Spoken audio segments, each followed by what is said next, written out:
14h-16h, Brigitte Lahaie, Sud Radio. Bonjour à tous, nous sommes ensemble durant ces 2 heures sur Sud Radio et on se souvient tous forcément de notre première grande histoire d'amour.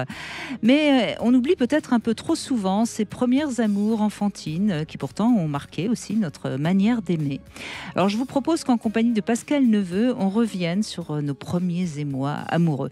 Et puis évidemment, puisque Pascal Neveu est psychanalyste, il nous faudra évoquer notre relation à notre mère qui bien sûr a été notre premier lien d'amour. Idyllique ou raté, fusionnel ou insécure, ça dépend de chacun. Voire toxique. Voire toxique, oui. Enfin, insécure et raté, c'est peut-être pas très loin de toxique, Pascal Neveu. On dit souvent que les hommes recherchent en toute femme leur mère, tandis que les femmes rechercheraient leur père en tout homme. Eh bien, je ne crois pas que ce soit aussi simple que ça. Je crois même que l'on regarde dans le regard de l'autre toujours les yeux de sa mère. Je ne sais pas ce qu'en pense Pascal Neveu. Peut-être que d'ailleurs que notre anthropologue aussi pourra nous en dire un mot. En tout cas, venez nous raconter vos premières amours. Et pour ça, bien sûr, c'est le 0826 300 300. Alors, Pascal Neveu, notre premier lien d'amour en tant que psychanalyste, vous n'allez pas me contredire, c'est évidemment maman. Non, arrêtez. Je sais qu'on projette beaucoup sur moi, qu'on transfère beaucoup sur moi, mais nous n'allons pas. Oui, ça c'était dans le passé. Je commence bien l'année. Bonne année au fait. Merci Pascal. Beaucoup de joie. Beaucoup de bonnes choses. Et de pensées et d'émotions positives. Oui. Bon, alors, plus sérieusement, c'est bien notre premier amour, maman. C'est le premier autre, en fait. Ensuite, est-ce que c'est le premier objet d'amour ? Lacan pourrait vous dire également que si on ramène Lacan tout de c'est le grand mal. Non, mais je suis freudien en plus. Bref, donc, mais bien évidemment parce que c'est Lacan qui a dit la femme n'existe pas parce qu'il y a que la mère. Alors, faudrait savoir. Mais il est évident que avoir vécu ce lien pendant 9 mois, ce lien intra-utérin très particulier, est quelque chose qui place des fondations affectives, émotionnelles très, très particulières. Si l'enfant était désiré, s'il n'a pas été désiré également, et quels sont les premiers contacts, les premières interactions entre la mère et son nourrisson. Et ensuite, est-ce que le tiers qui est le père va être autorisé à s'approcher de l'enfant ? Est-ce que la mère va l'autoriser ou pas ? Est-ce que le père également va s'autoriser à prendre cette place, cette dimension également ? D'ailleurs, on n'a pas encore assez de recul, mais on sait qu'aujourd'hui, il y a des pères qui vont très très très tôt, pratiquement à la naissance, s'occuper plus de l'enfant que la mère. Mais pour l'instant, on n'a pas encore assez de recul pour vraiment sortir de cette idée tout à fait ancrée chez chacun de nous que le premier lien d'amour, c'est maman. C'est la mère. Mais effectivement, ça définit les choses. Ensuite, je rebondis sur ce que vous disiez. Maintenant, il est vrai que ça a été aussi démontré.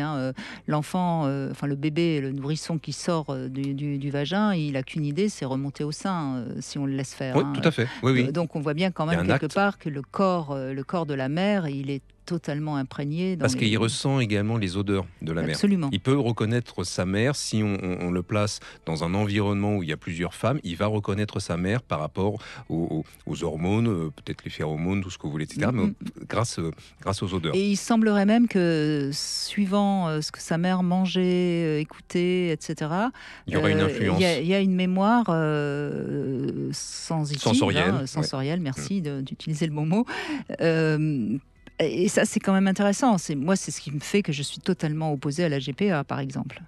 Parce qu'on coupe finalement dès le départ. Alors ça, c'est un autre sujet. Je voulais rebondir sur ce que vous disiez tout à l'heure, c'est-à-dire que le garçon auprès de sa mère et puis la petite fille auprès de son père. Alors, je peux vous faire un cours sur le complexe d'Oedipe. Je vais tout démystifier, etc. C'est réellement de la psychanalyse de comptoir.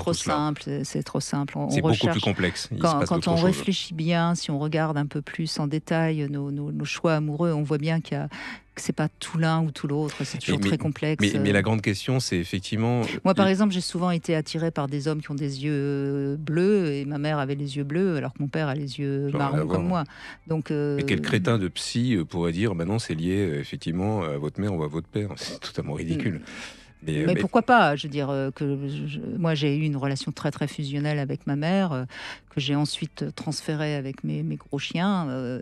Bon, ça y est, je commence à guérir. Bon, on paye en avance la séance.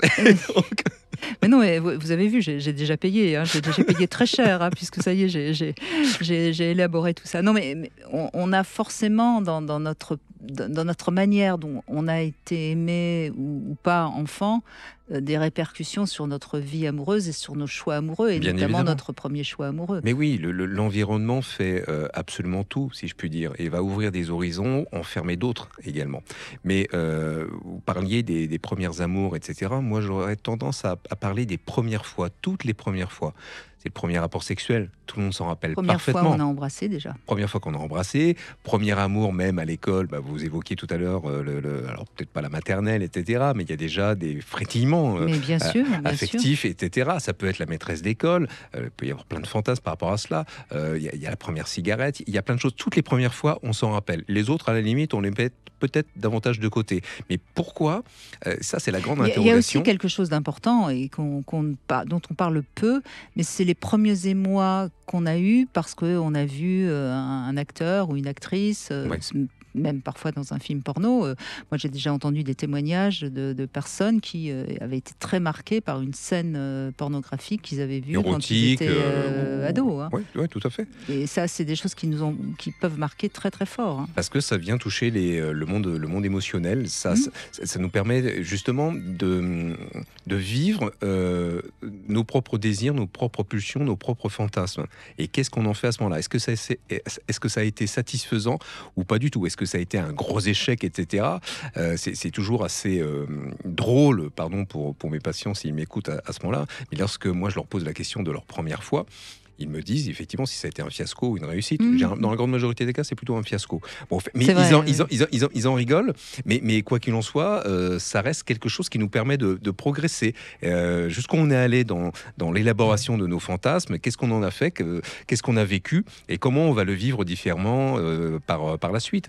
Les premiers émois amoureux, le premier échec amoureux également. À chaque fois, ce sont les premières fois qui nous marquent et qui nous font, en tout cas, il faut que ça nous fasse progresser et avancer sur la vie. Hein. Oui, et la découverte de soi-même. Et ce que vous dites est intéressant parce que on entend malheureusement des gens qui ont eu une première fois qui a été un échec et qui ont du mal à le surmonter et qui vont rester pendant très longtemps finalement seuls ou en tout cas avec une sexualité qui n'arrive pas à se libérer parce qu'il y a eu un échec. Tout dépend comment ça s'est vécu à deux et comment ça s'est dit à deux. Imaginez effectivement un homme, puis la femme lui dit grosso modo t'étais nul au lit, t'as une petite bite ou ce genre de choses. Le mec il est castré immédiatement, donc ça peut totalement l'empêcher par la suite d'aller vers des femmes, de tenter des aventures. Mais est-ce que vous croyez pas en tant que psychanalyste, Pascal Neveu, justement que cet homme il aura été attiré par cette femme qui va lui dire ça? Peut-être en partie, je ne sais pas, les premières explorations de la vie, je reviens à un enfant, toutes les premières fois, toutes les premières découvertes, et puis l'adolescent également, à la limite, c'est plus une sorte de défi, à la fois affectif, amoureux, en fonction de l'âge également. Souvenez-vous effectivement de ces films American Pie, etc., où se lançait le défi à 18 ans, il faut absolument avoir un rapport sexuel, etc. Donc il peut y avoir également cela qui est en jeu, le défi également par rapport à ses petits camarades, garçons, filles, etc. Il y a plein de raisons ou d'occasions pour vivre ces premières fois. Est-ce que ces premières fois, elles sont suffisamment pensées et réfléchies, ou est-ce qu'à un moment donné, on perd le contrôle de ces premières fois ? Moi, je ne pense pas qu'elles soient pensées et réfléchies. Je pense qu'en effet, c'est très pulsionnel. Oui, bien sûr. Oui. Là-dessus, vous parlez un freudien. Mais voilà, qu'est-ce qu'on en fait ? Mais je pense qu'ensuite, je lui disais encore pas plus tard que ce matin à un patient, même si c'est un échec, un jeune patient, même si c'est un échec, de toute façon, quoi qu'il en soit, demain, vous n'allez pas faire la couverture de Paris Match ou d'un autre journal, Closer, etc. Il faut que j'en cite plusieurs à cause de... voilà, il faut pouvoir dépasser cela et en discuter avec ses proches, si ce ne sont ses parents, parce que généralement, tout ce qui est domaine affectif et sexuel, on n'en parle pas avec ses parents. Non, c'est pas forcément... Et on a ses potes pour en discuter. Oui. Mais attention, parce qu'au moment à ces âges-là... c'est un peu compliqué. C'est un peu compliqué parce que c'est à celui qui va la ramener le plus. C'est la compétition, c'est la compétition dont je parlais tout à l'heure. Et puis le complexe du vestiaire, tout ce que vous voulez. Alors, chez les garçons comme chez les filles, d'ailleurs.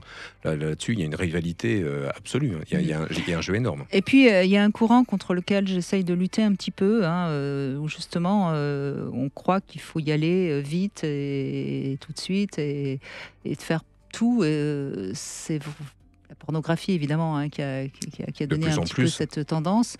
Il y a une campagne actuellement, d'ailleurs, qui me dérange un tout petit peu. Je la trouve, pardonnez-moi, je la trouve totalement nulle. Il y a une campagne contre la pornographie. Oui, elle est bête, oui. Bah, on est d'accord, Brigitte. Oui, okay. Oui. Donc, moi, je vois pas l'intérêt de tout cela. Mais effectivement, tout cela donne une mauvaise image, à mon avis, de la sexualité. Comme vous le dites, il faut être hyper performant, il faut être des performeurs sur un plan sexuel, alors que le corps, il faut continuer à le découvrir. L'enfant l'a découvert de toute façon depuis qu'il est enfant, entre l'auto-érotisme, le narcissisme, tout ce que vous voulez, etc. Et il faut rappeler aux jeunes qui nous écoutent que la première fois, on peut juste flirter, on n'est pas obligé de... Évidemment. On a le temps. Hein. Et puis en plus, on connaît l'âge mature, d'une bonne sexualité, ou d'une sexualité en tout cas, qui nous plaît davantage. C'est pas à 25 ans, c'est plus proche effectivement des 40 ans, où là effectivement on devient de bons amants, de bonnes maîtresses. Parce que quoi qu'on en dise, la femme reste encore un peu avec un petit cœur de princesse. Ah, ça dépend chez les jeunes que j'ai en consultation.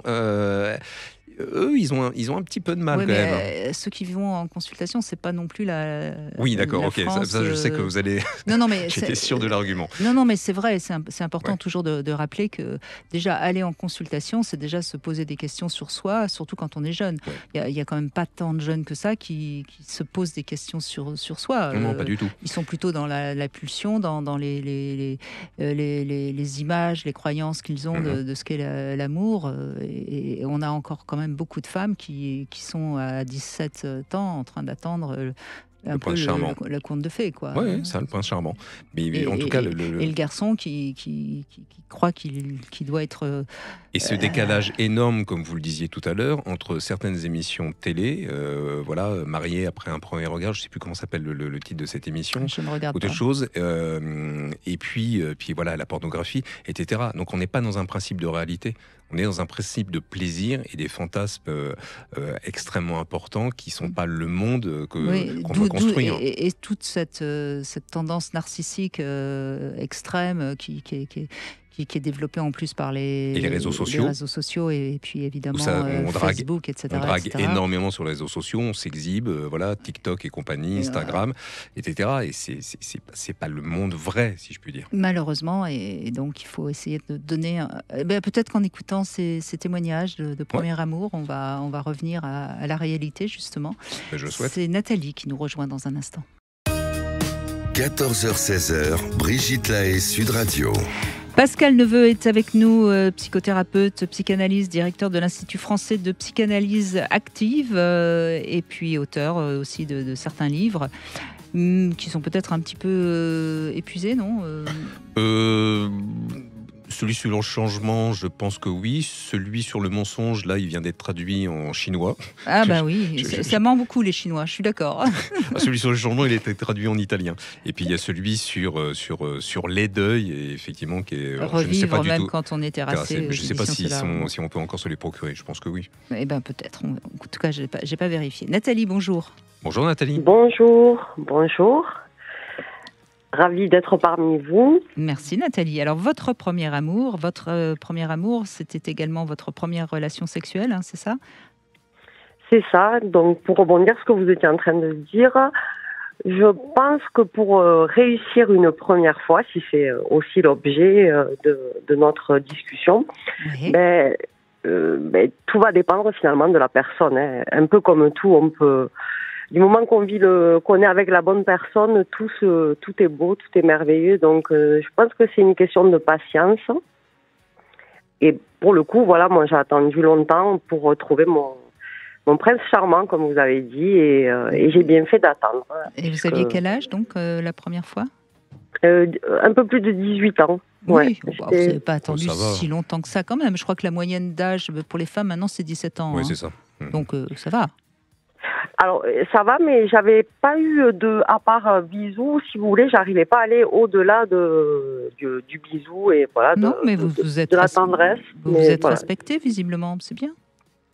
Oui, je voulais surtout que ce soit, la bonne personne. Parce que après, je suis pas psychanalyste, mais j'ai le sentiment que ça peut quand même conditionner tout tout notre futur après sur le plan des rapports sexuels. Voilà, donc autant. Et vous avez dit une chose dès le début, c'est la réussite. Réussir sa première fois. Donc déjà, c'est un défi, c'est un challenge. C'est ça. Et qu'est-ce que vous vouliez réussir en fait? Alors moi, je voulais surtout pas donner mon corps à n'importe qui, parce que le corps c'est sacré, c'est voilà pour moi dans ma vision un peu pas religieuse, mais voilà mon corps il est sacré, donc je le donne pas à n'importe qui, et encore moins une première fois où là effectivement votre virginité c'était un vrai cadeau pour que vous donniez, c'est ça? Oui, c'est ça, et je pense que ça a déterminé aussi le regard qu'a apporté mon amoureux de l'époque. Voilà. Et ça, c'est une grande question.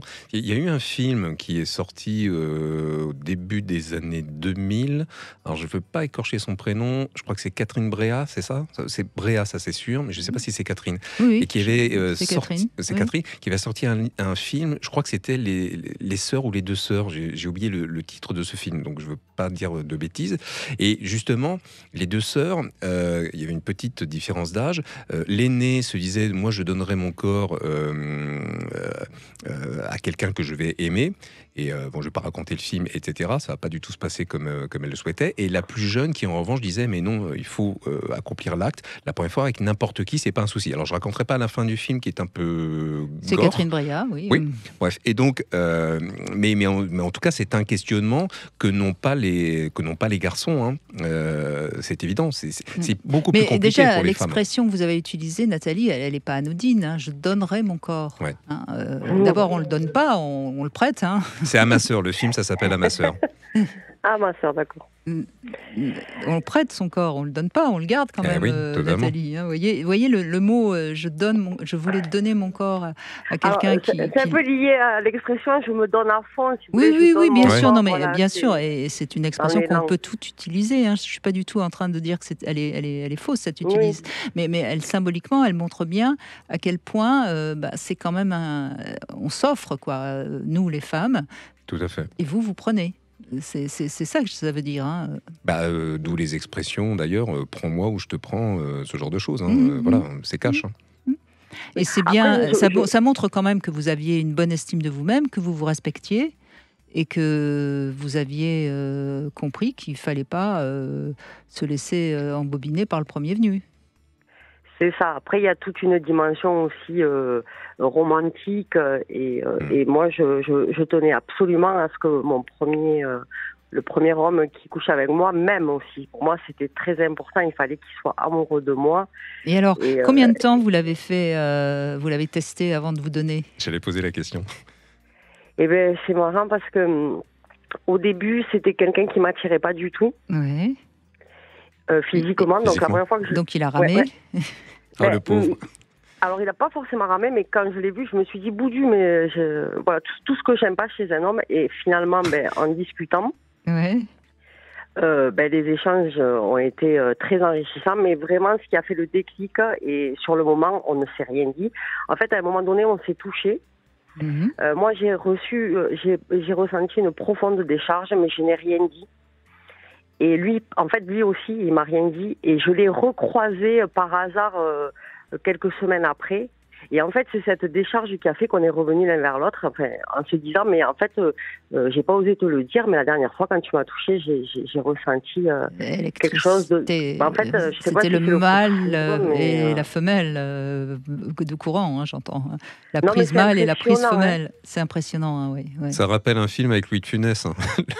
Non, le gendarme se marie. Arrêtez, Pascal Neveu, vos références. Oh. Bon, ça a été déterminant. Attendez, elle nous parle du prince charmant, vous nous parlez de Louis de Funès. Je ne suis pas sûre qu'il soit le prince charmant pour beaucoup de femmes. Hein. Oh, ça dépend, il faut de tout pour... Oui, d'accord. Mais enfin, Vous êtes restés combien de temps ensemble? Peut-être que vous êtes encore ensemble. 10 ans. Non, dizaine d'années. Et j'ai perdu le fil, mais ce que je voulais vous dire, c'était que au final, en fait, ce courant a fait qu'on est revenus l'un vers l'autre. Et je pense que sans ça, on ne se serait pas reparlé. Ouais. Et très rapidement, moi qui étais fermée à quasiment tous les hommes, j'ai su vraiment dans dans les semaines qui ont suivi que ça y est, j'étais prête, alors que jusqu'à présent, l'acte me terrorisait, et là, j'étais prête. Donc finalement, ça n'a rien à voir avec le prince charmant, c'est un truc totalement érotique, sexuel, pulsionnel, Nathalie, que vous nous racontez. Physiologique. Ce truc qui vous transperce là, cette énergie vous l'avez dit, vous avez senti la décharge. Franchement... Mais il n'y avait pas eu d'acte avant, hein. Non, mais justement, c'est bien ce que je dis, ça a été purement sexuel, votre truc. C'était... Bah oui, bien évidemment. Mais ça fonctionne comme ça, de toute façon. Il a réveillé le volcan qu'il y avait en vous, et puis voilà. Après, je pense que pour les femmes, c'est quand même mieux d'avoir une première fois avec un homme qui nous respecte, qui est attentionné. Les premières fois se passent jamais bien, c'est douloureux, on souffre, on saigne, il faut voilà. Donc, et c'est là d'où l'importance qu'il y ait une deuxième fois avec le même homme, refaire le même acte et en sortir beaucoup moins traumatisé. On peut pas sortir épanoui d'une première relation. Pour vous, c'est une sorte de traumatisme. Oui, parce que la décharge n'avait pas tout ouvert quand même. Moi, je peux vous dire que j'ai pleuré quand même, la première fois. Ça m'a fait terriblement mal, la déchirure de l'hymen. Il était peut-être bien membré, non? Ça veut rien dire. C'est plutôt moi qui était très fermée, je crois. Oui. Mais je suppose que...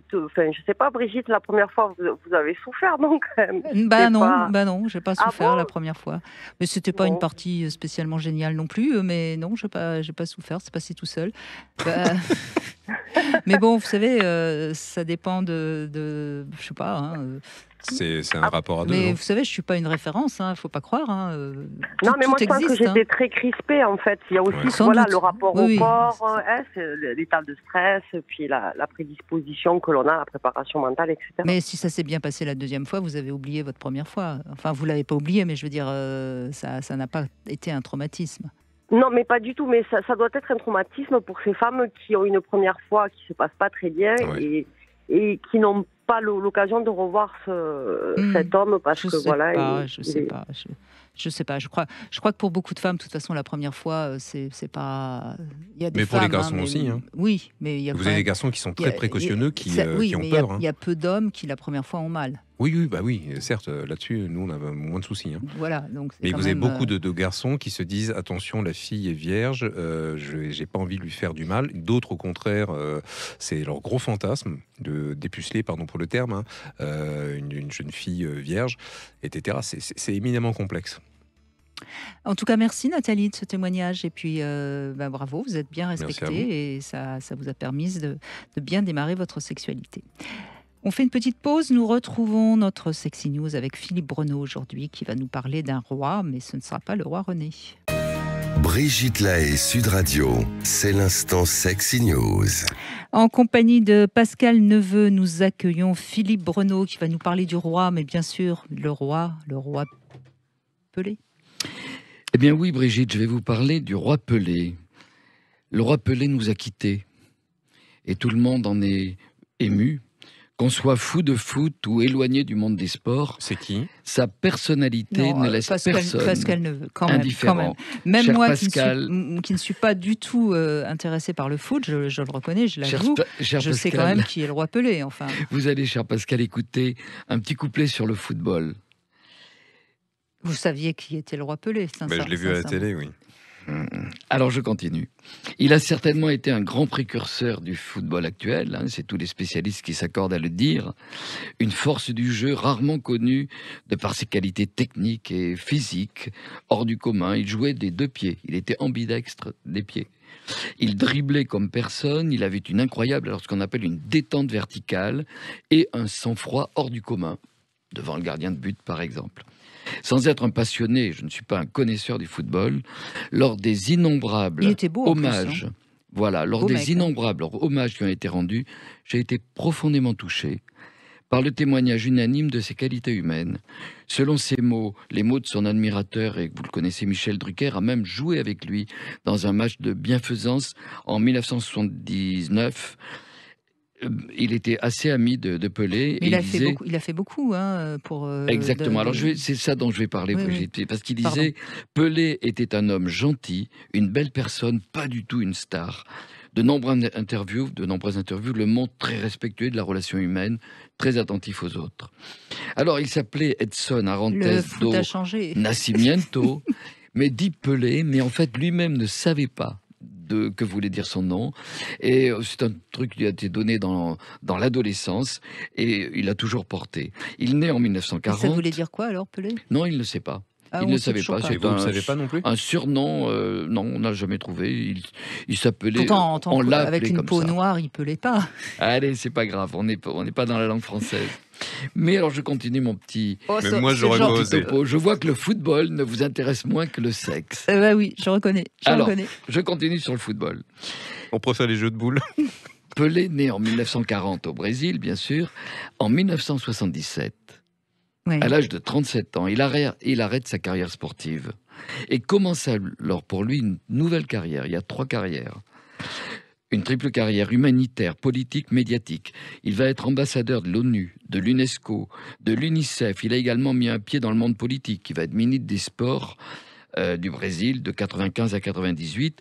De ce fait, il va être le premier homme de couleur à être dans un poste ministériel dans son pays. C'était quelque chose d'assez important. Alors vous vous demandez, Brigitte, pourquoi aujourd'hui je vous parle de football? Pelé a ensuite utilisé son nom et son image pour une véritable carrière publicitaire. En 2001, un journal brésilien estimait qu'il gagnait 18 millions de dollars par an, tellement il avait de revenus de sponsoring. C'est-à-dire son image était telle qu'elle servait... Alors, aujourd'hui, on voit des sportifs qui apparaissent dans des spots publicitaires. Ce n'était pas le cas à l'époque, mais son aura de meilleur joueur de tous les temps a beaucoup joué. Il a prêté son nom à de nombreuses marques. Il a été l'image de Subway. Alors, Subway, aux États-Unis, c'était Pelé. De Nokia, Mastercard, Coca-Cola, de la compagnie Emirates pendant longtemps. Ce que l'on sait moins, Les placements de marque, là.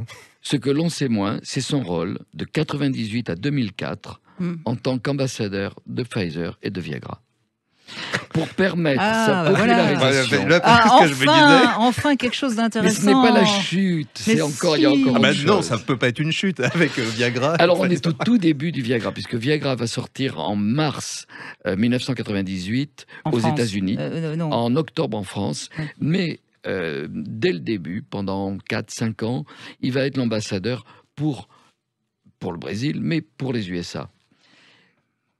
C'était pas con de la part de Pfizer de le prendre comme ambassadeur. Et vous allez voir de quelle façon. Oui, enfin, mais je veux bien dire, sûr. Et puis lui, il a touché du pognon. Et donc, bien voilà. entendu.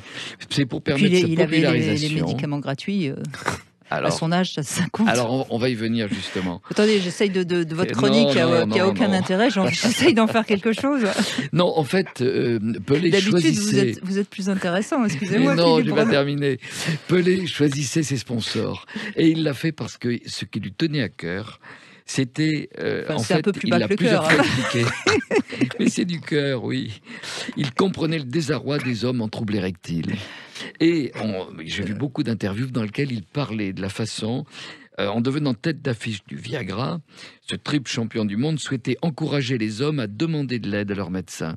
Et vous le savez... Mais vous avez raison, un tel sportif qui dit qu'il faut peut-être prendre du Viagra, ça déculpabilise tous les hommes qui ont des petites pannes. Hein. Alors, c'est aussi la façon dont il le disait. Oui. Non, mais il avait. Je suis d'accord avec vous. Moi, j'ai vu quelques reportages parce que vous pouvez pas y échapper depuis 10 jours.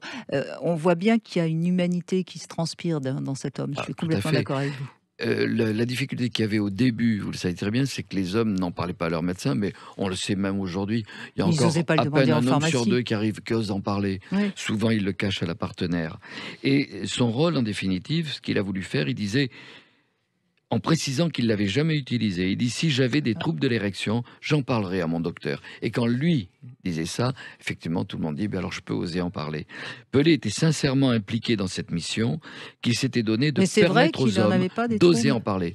Oui, il l'a dit plusieurs fois. Qu'il n'en a jamais c'est pas parce qu'il l'a dit. Moi, j'attends que ce soit sa femme qui le dise. Il regrettait, ce sont ses mots, il disait que l'angoisse, je reprends ces termes, que l'angoisse et l'inhibition empêchent de nombreux hommes d'aborder le problème avec leur médecin. Alors, il y a des tas de clips extraordinaires. Mais il y a un clip emblématique où on le voit, il marche dans des vestiaires vides, il est très étonné, il trouve personne et puis il arrive sur le stade et il est applaudi d'une façon extraordinaire, acclamation du public et en voix off, Il commente, il dit ceci, ici, dans le stade. J'ai partagé la gloire et la défaite avec les grands joueurs. Nous n'avions pas de secret, mais une chose était taboue, et il le témoigne, les problèmes d'érection. Personne n'en parlait. Personne ne disait en souffrir alors qu'il souffrait en silence. Au cours des 4 dernières années, on est en 2002, au cours des 4 dernières années, des millions d'hommes ont demandé de l'aide et amélioré leur vie sexuelle. Parlez-en à votre médecin. Moi, je le ferai.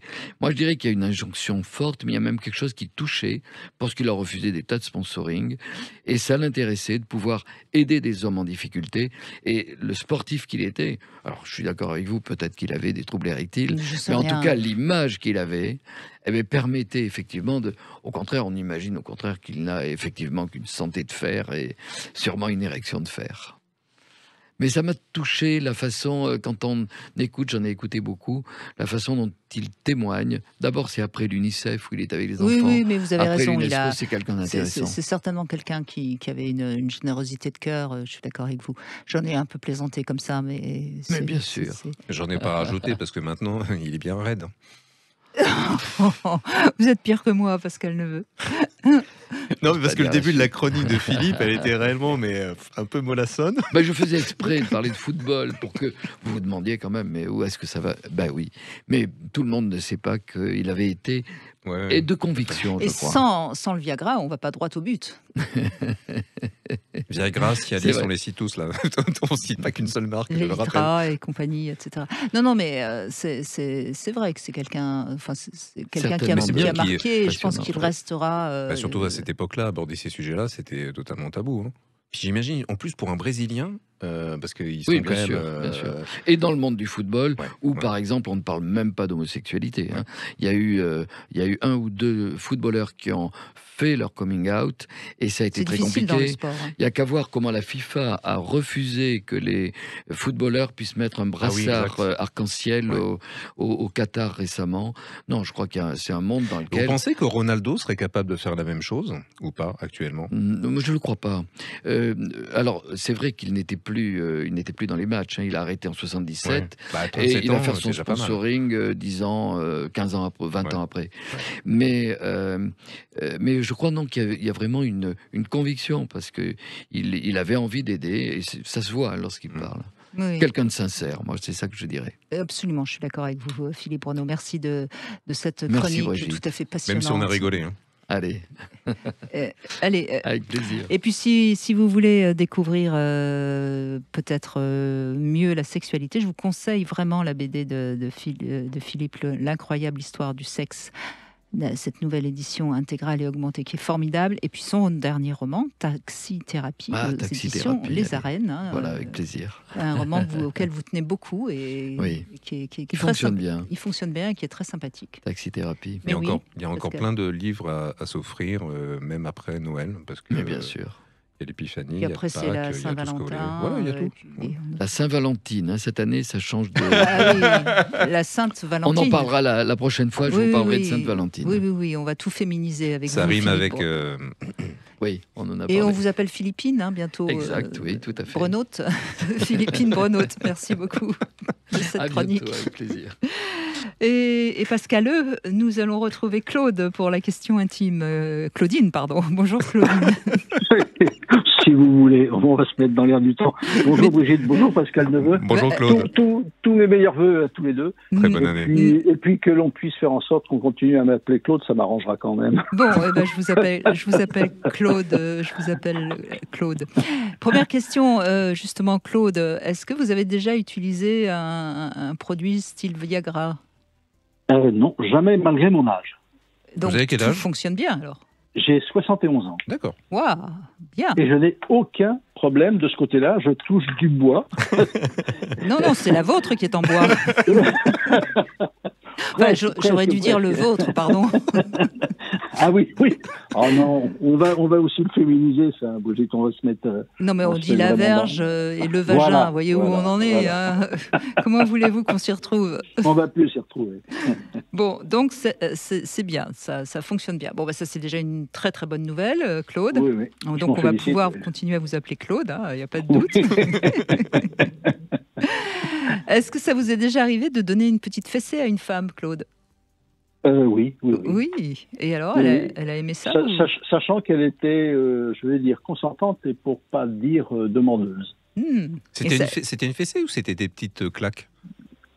Ah non, c'était plus des petites claques, Ouais, effectivement. La fessée, non, j'ai jamais donné. Et ça vous excite donner une petite fessée comme ça, des petites claques? Oui. Ah, les petites claques, c'est pas mal, oui, c'est vrai. Si. Et c'est vrai qu'il y a beaucoup de femmes qui aiment ça. Moi, je précise tout de suite, je n'aime pas. Hein. Moi, j'aime surtout parce que je suis un inconditionnel des fesses, quoi. Oui. Beaucoup plus que des seins, d'ailleurs. Voilà pourquoi je suis amené à répondre avec beaucoup de facilité à une demande de petites claques. Mais si on m'avait demandé une fessée, je pense que j'aurais été à même de la donner. J'imagine. Et vous auriez reçu une fessée ou pas? Ah, peut-être moins. Non, c'est pas quelque chose qui m'attire. Non. D'accord. Et dernière question, alors justement, puisqu'on est dans les fesses, est-ce que vous aimez la sodomie? Oui, d'accord. Justement.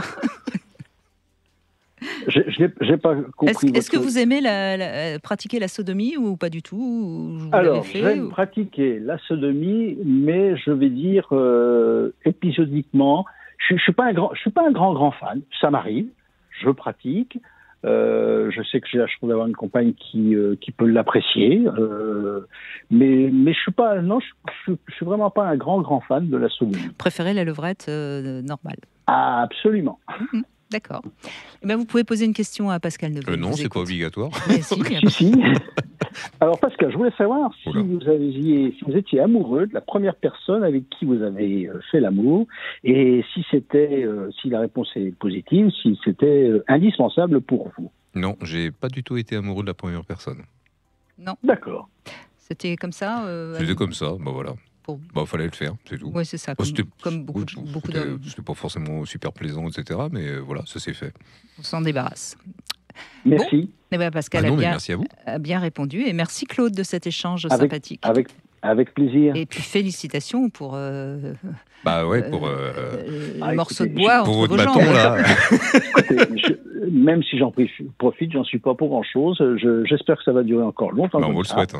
Vous savez, moi je dis souvent, il y a beaucoup de choses, quand ça marche bien après 60 ans, en général, ça marche bien tout le temps. Quand on a une bonne santé après 60 ans, en général, on a une bonne santé pendant pas mal d'années. Bon. Et quand on bande bien après 60 ans, en général, on est tranquille encore une bonne vingtaine d'années. Donc, il vous reste encore bien une bonne dizaine d'années. Hein.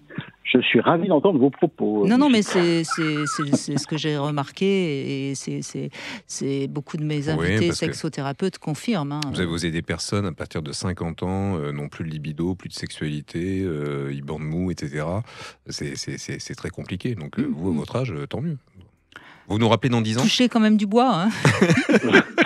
C'est fait, ma table est en bois massif. Je suis en train de la toucher avec énormément de conviction. Merci Claude, merci beaucoup. Merci à vous. Merci, au revoir. Au revoir, on fait une petite pause et c'est Sandrine qu'on va retrouver. On va revenir sur notre premier amour. Un peu de romantisme, s'il vous plaît. 14h-16h, Brigitte Lahaie, Sud Radio. Pascal Neveu est avec nous. Nous évoquons notre premier amour, nos premiers amours, nos premiers émois. Et Sandrine est avec nous. Et c'est à 16 ans que vous êtes tombée amoureuse de votre professeur. Oui, bonjour Brigitte, bonjour Pascal. Bonjour Sandrine. En effet, j'ai pas fait dans le commun.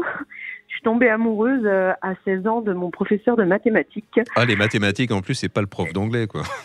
Non, en plus, j'étais super pas douée. En anglais? En langue ou en mathématiques? Non, en langue, c'était parfait. Hein. La preuve. C'était plus du maths. Et alors, qu'est-ce qui a fait que vous tombez amoureuse de votre prof de maths? Ça, c'est une excellente question. Il était plus âgé. Je pense que c'est l'âge, en fait, la maturité, la réassurance, quelque chose comme ça. Je pense que je me sentais dans un espace de sécurité avec quelqu'un de plus mûr. Je m'intéressais pas trop aux jeunes de mon âge. J'avais pas trop de discussions. Ça tournait toujours autour des mêmes choses. Et bien avec un adulte plus mature, on avait des discussions un peu plus poussées, etc. Et donc on discutait beaucoup après les cours. Donc il était aussi un peu attiré par vous alors? Au début, il était plutôt attiré parce que j'écrivais en fait. J'écrivais beaucoup. Je lui transmettais ce que j'écrivais et puis il me donnait son avis. On était très dans Et vous écriviez quoi? J'écrivais des morceaux de romans, ou j'écrivais des interrogations. Rien à voir avec les maths. La philosophie. Rien à voir. De toute façon, il était attiré parce que oui. c'est pas sa discipline, pardon. Exactement. Il avait quel âge? Lui, il avait 36 ans, et moi 16. Ouais, voilà. Bon. Ouais, ça fait beaucoup. Et en fait, je n'ai pas du tout caché mon amour, ni à mes camarades, ni à lui. Ce qui l'a mis vraiment mal à l'aise, et j'étais vraiment dans un engouement. Comme on est à 16 ans, hein, bah oui. Et voilà, dans une espèce d'euphorie. Ça débordait. Et donc je faisais des cours supplémentaires, c'est-à-dire que quand le cours de maths était fini, il y avait cours de français, puis moi je restais encore en cours de maths. Donc ils me regardaient en disant mais tu fais quoi? Je disais je reste encore, j'ai pas compris le cours, je reste. Et le prof de français qui venait me chercher dans la classe en disant mais qu'est-ce qu'elle fait là, la cours de français? Non mais le français j'ai moins besoin que les maths. Ah, il aurait pu avoir d'énormes soucis. Hein. Mais il en a eu parce qu'en fait pendant une année on s'est tourné autour, et moi j'étais complètement dingue de lui. Ouais. Et une fin de cours, je suis venue chercher le document que j'avais écrit, le dernier, et puis on s'est embrassés. Et la classe suivante est entrée, et il nous a vus en train de nous embrasser. C'était une classe entière qui rentrait. Donc voilà, il a été viré. Aïe, aïe, aïe. Oh, mince. Et oui. Donc il a été viré de cette structure. Et moi... Pourquoi vous dites structure? C'était un établissement public ou privé? C'était un établissement privé, mais de cours, on va dire, en alternance. D'accord, ok. Voilà. Ah oui, donc vous avez été dévasté quand on l'a viré, j'imagine. Non, parce qu'en fait, c'était la fin de l'année. Ils nous ont découvert à la fin de l'année. On était en juin, donc quand il a été viré, en fait, c'était la fin de l'année. Ça s'est pas vraiment su. Moi, j'ai su qu'il ne pourrait pas réintégrer la structure à la rentrée, mais les élèves savaient pas, puisque c'était la fin de l'année, donc ils ont essayé de faire passer ça le plus discrètement possible. Moi, j'ai eu aucun ennui. Et en fait, dans cette histoire, on s'est vus, on se voyait. Pendant les vacances, vous êtes vus? Ouais, certains week-ends, j'essayais de me débrouiller pour qu'on se voit. On se voyait chez lui, on parlait, il faisait de la musique, il aimait la photo. Enfin, c'était très artistique. On avait une relation très dans l'art, dans la discussion. Et puis, à un moment donné, j'ai eu très envie de faire l'amour avec lui, donc je lui en ai fait part. Et moi, j'avais jamais fait l'amour auparavant, et il a refusé. Et donc, il vous a respecté, alors, visiblement. Et il m'a dit que j'étais mineure et que c'était pas possible pour un adulte comme lui de passer à l'acte avec une jeune fille mineure, et qui pouvait avoir des gros soucis, et que même pour son état d'esprit, pour son... pour sa morale, il se sentait vraiment pas du tout bien, quoi. Enfin, d'un autre côté, il est quand même passé à l'acte, il vous a embrassé, oui, enfin, ça va, la relation. Non, mais je suis pas du tout en train d'être moralisateur. C'est vrai, c'est un peu touchy pour vous. Moi j'ai été frustrée, mais et c'est surtout que moi j'ai pas compris, en fait. C'est au niveau de votre cœur auquel je songe, moi. Oui, vous n'avez pas compris pour vous qui aviez tellement envie, vous vous êtes senti rejeté, c'est ça? Complètement. Ouais. Complètement. Oui, et c'est là où vous avez raison, Pascal. Le fait qu'il vous ait embrassé, c'était ouvrir une porte qu'il n'a pas... Et qu'il a refermé par la suite. Exactement. Il a entretenu quand même un certain fantasme, des désirs chez vous, et ça aurait pu vous briser le cœur. Ah ça m'a peut vous dévaster. Hein. Ouais, c'est ça. Ah ouais. Donc je suis partie. De toute façon, j'ai tout essayé pour qu'il le fasse. Ça ne s'est pas produit. Donc par dépit, je suis partie avec entre guillemets le premier venu, un jeune de mon âge, puisqu'apparemment tout le monde voulait que je sois avec quelqu'un de mon âge. Donc et j'ai donc fait l'amour avec cette personne de mon âge. C'était nul. Ah oui, c'est dommage. Finalement, il aurait fait l'amour avec vous. Ça aurait peut-être été une très belle expérience, et puis au fond j'étais convaincue, moi. Il était plus de toute façon professeur, puisqu'il avait été oui. Et du coup je suis partie, j'ai rencontré quelqu'un de mon âge, on est resté une année ensemble, donc on a fait l'amour ensemble. C'était nul, j'ai trouvé ça vraiment complètement voilà. Et un jour, comme j'avais toujours le professeur dans la tête, un jour je suis passée chez lui. Et je lui ai dit, voilà, maintenant j'ai 18 ans, donc je viens réclamer ce qui m'est dû. Exactement. Et on l'a fait. Et alors, c'était Eh ben, c'était super. Voilà. Mais c'est vrai qu'elle est triste, votre histoire, finalement, parce que il aurait fait tout de suite, ça aurait été mieux, vous auriez démarré avec un bon professeur. Mais je crois que le truc, c'est que je pense qu'il a été vraiment bouleversé, lui, d'avoir été surpris et du coup mis à pied. Aussi. Oui. Et il voulait plus trop s'approcher de moi, quoi. Il a senti le poids de la loi. Ah bah oui. Oui, parce que imaginez, il vous fait l'amour et puis vous portez plainte derrière, sa carrière, elle est finie, hein, brisée. Plus que ça même. Mais vos parents l'ont jamais appris, l'établissement n'a jamais contacté vos parents? Non. Ok, d'accord. Bon. Non, parce qu'ils étaient super mal. Ils savaient pas comment réagir à une situation pareille. Oui, ils étaient très très mal. Ils m'ont demandé si on m'avait forcé ou quoi. Évidemment, j'avais dit que non. J'avais dit que c'était moi. C'est peut-être ça qui l'a sauvé d'ailleurs. Hein. Ouais, moi j'avais dit que c'était moi qui l'avais provoqué. C'est moi qui restais. De toute façon, tout le monde savait que je faisais des cours supplémentaires volontairement et que je partais pas de la classe. Donc. Oui, c'est ce qui l'a sauvé, bien sûr. Mais par contre, c'est vrai que ça m'a déçue parce que cette première relation sexuelle a été une cata et après ça m'a mis une barrière avec la sexualité pendant pas mal de temps. Ah oui. Oui, même après avoir fait l'amour avec lui, j'étais tellement, je sais pas, je me sentais vraiment frustrée. Tous les garçons que je voyais après, je voulais pas de passage à l'acte. Vous restiez de toute façon, quoi qu'il en soit, amoureuse de lui. Et il s'était passé effectivement ce que vous souhaitiez. Donc, bien évidemment, vous aviez qu'une seule envie, c'est de replonger dans ses bras, hein, si je puis dire, à mon avis. Bon, en tout cas, c'est une histoire qui est un peu triste quand même, finalement, mais qui montre bien à quel point nos premières fois jouent un rôle. On s'en rappelle et ça joue un rôle par la suite. Merci beaucoup, Sandrine, en tout cas, d'avoir échangé avec nous. Une petite devinette avant les infos et on continue bien sûr à parler des premières fois tout de suite après. Quelle est la meilleure partenaire de l'éjaculateur précoce Pascal Neveu, la réponse c'est après les infos. Oui, toute cette semaine, j'ai parlé des éjaculateurs précoces avec mes devinettes et on termine par celle-là. 14h-16h, Brigitte Lahaie, Sud Radio. Et nous sommes avec Pascal Neveu aujourd'hui, psychanalyste, psychothérapeute. Nous évoquons nos premières fois. Et tout de suite, avant de donner la parole à Céline, je voudrais la réponse à ma devinette. Quelle est la meilleure partenaire de l'éjaculateur précoce? Sa main. Non, j'en sais rien, je suis toujours nul. Une bonne simulatrice. Bah oui. Oui, d'accord, bien, ok. Ah oui, oui, on est monté de niveau là quand même, au niveau des devinettes. C'est très spirituel. Bonjour Céline. Bonjour Brigitte. Bonjour Céline. Bonjour Pascal. Alors, vous aviez 18 ans, hein, c'est ça, la première fois? Oui, c'est ça, oui. Et lui? C'est ma toute première fois et lui en avait 24. Oh, bah ça va, c'est... Un petit peu plus d'expérience, un petit peu plus de vécu, on va dire, même si ça reste jeune à 24 ans. Bah oui, c'est jeune. Voilà. Mais c'est bien quand même quand l'homme a un tout petit peu plus d'expérience, quoi qu'on en dise. Ouais, ça peut être l'inverse aussi. Hein. Oui, bien sûr. Moi, j'ai des amis qui ont été dépucelés par des femmes beaucoup plus âgées. Bien sûr, mais je suis d'accord. En tout cas, mais voilà, quand il y en a un des deux qui a un peu d'expérience, c'est quand même mieux. Quand les deux n'ont pas d'expérience... Ça permet de découvrir le corps de manière plus respectueuse également. Enfin... Absolument. Et alors, c'était bien?